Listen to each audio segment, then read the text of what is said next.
ദേശീയ വനിതാ കമ്മീഷൻ ചെയർപേഴ്സന്റെ കാലാവധി എത്രയാണ്? 3 വർഷമാണ്. അപ്പോൾ ദേശീയ വനിതാ കമ്മീഷൻ ചെയർപേഴ്സന്റെ കാലാവധി 3 വർഷമാണ്. എന്നാൽ സംസ്ഥാന വനിതാ കമ്മീഷൻ ചെയർപേഴ്സന്റെ കാലാവധി 5 വർഷമാണ്. ഏത് വർഷമാണ് നാഷണൽ ഫുഡ് സെക്യൂരിറ്റി ആക്ട് ഒപ്പുവയ്ക്കപ്പെട്ടത്?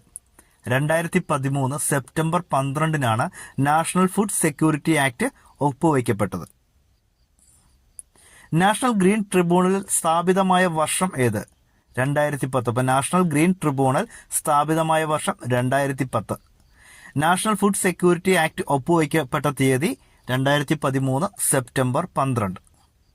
ഏത് കമ്മിറ്റിയുടെ ശുപാർശ പ്രകാരമാണ് ഭരണഘടനയിൽ മൗലിക ചുമതലകൾ ഉൾപ്പെടുത്തിയത്? സ്വരൻ സിംഗ് കമ്മിറ്റിയുടെ ശുപാർശ പ്രകാരം. അപ്പോൾ സ്വരൻ സിംഗ് കമ്മിറ്റിയുടെ ശുപാർശ പ്രകാരമാണ് ഇന്ത്യൻ ഭരണഘടനയിൽ മൗലിക ചുമതലകൾ ഉൾപ്പെടുത്തുന്നത്.